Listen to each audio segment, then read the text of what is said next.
ಅವರು ಯಾವ ರೀತಿ ಮಾತನಾಡಿದ್ದಾರೆ ಅನ್ನೋದ್ರ ಬಗ್ಗೆ ವಿಡಿಯೋ ಫುಟೇಜಸ್ಸು ಕೂಡ ಇದೆ. ಮೀಡಿಯಾದಲ್ಲೂ ಅದನ್ನು ಕವರ್ ಮಾಡಿದರು ಆ ಸಂದರ್ಭದಲ್ಲಿ.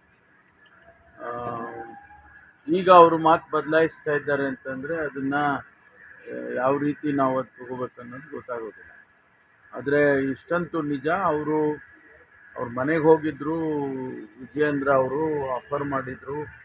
ಅದನ್ನು ಅವರೇ ಹೇಳಿರೋದು, ಯಾರಿಗೂ ಗೊತ್ತಿತ್ತು ಅದು? ಅವ್ರು ಹೇಳದೇ ಇದ್ದರೆ ಯಾರಿಗೂ ಗೊತ್ತೇ ಆಗ್ತಿತ್ತು. ಅವರು ಹೇಳಿದ್ದಾರೆ, ಮತ್ತು ಮೀಡಿಯಾದವ್ರು ಕೇಳಿದಾಗ ಕನ್ಫರ್ಮ್ ಮಾಡಿದ್ದಾರೆ. ಆಗಿರುವಾಗ ಈಗ ಅದಕ್ಕೆ ಈಗ ಬಂದು ನಾನು ಆ ರೀತಿ ಎಲ್ಲ ಕಾಂಗ್ರೆಸ್ನವ್ರು ಹೇಳಿದ್ರು ಅಂದರೆ ಅದು ಅವ್ರ ಮಾತಿನಲ್ಲಿ ನಂಬಿಕೆ ಹೋಗ್ಬಿಡುತ್ತೆ. ಅದರಿಂದ ಅದನ್ನು ಯಾವ ರೀತಿ ನೋಡೋಣ. ಅದು ನಾಳೆ ಸದನದಲ್ಲಿ ಇದನ್ನು ಪ್ರಸ್ತಾಪ ಮಾಡ್ಬೋದು ಅಂತ ಕಾಣಿಸುತ್ತೆ.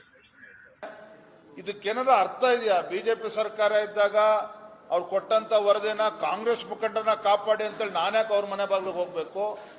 ನಾನ್ಯಾಕೆ ಕಾಂಗ್ರೆಸ್ ಪಕ್ಷದ ಮುಖಂಡರನ್ನ ಅವ್ರನ್ನ ಕಾಪಾಡಿ ಅಂತ ನಾನ್ಯಾಕೆ ಕೇಳಬೇಕು? ನನಗೇನು ದೊಡ್ಡಪ್ಪ ಚಿಕ್ಕಪ್ಪನ ಮಕ್ಕಳಿದ್ದಾರೆ ಕಾಂಗ್ರೆಸ್ ಪಕ್ಷದಲ್ಲಿ?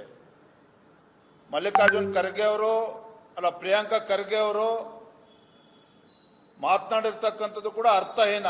ಅದನ್ನ ಬಂಡವಾಳವಾಗಿ ಇಟ್ಕೊಂಡು ಮುಖ್ಯಮಂತ್ರಿಗಳು ಇವತ್ತು ಮಾತನಾಡ್ತಾರೆ ಅಂತ ಹೇಳಿದ್ರೆ ಇವ್ರಿಗೆ ಏನ್ ಹೇಳ್ಬೇಕೋ ಗೊತ್ತಿಲ್ಲ. ಹಾಗಾಗಿ ಎಲ್ಲೊಂದ್ ಕಡೆ ಮುಖ್ಯಮಂತ್ರಿಗಳು ವಿಚಲಿತರಾಗಿದ್ದಾರೆ ಅಂತಕ್ಕಂಥದ್ದು ಸತ್ಯ.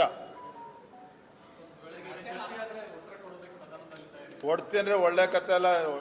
ಇವ್ರೇನೋ ಕಪೋಲ ಕಲ್ಪಿತ ಕತೆಗಳನ್ನ ಸೃಷ್ಟಿ ಮಾಡಿಕೊಂಡು ವಿರೋಧ ಪಕ್ಷದವ್ರನ್ನ ವಿಜೇಂದ್ರನ ಹೆಣಿಬಹುದು ಅಂತಕ್ಕಂಥ ಭ್ರಮೆನಲ್ಲಿದ್ದಾರೆ ಅಂತ ಹೇಳಿದ್ರೆ ನಾವು ಕೂಡ ಅವ್ರ ಸವಾಲಿಗೆ ತೊಡೆ ತಟ್ಟಕ್ಕೆ ತಯಾರಿದ್ದೇವೆ.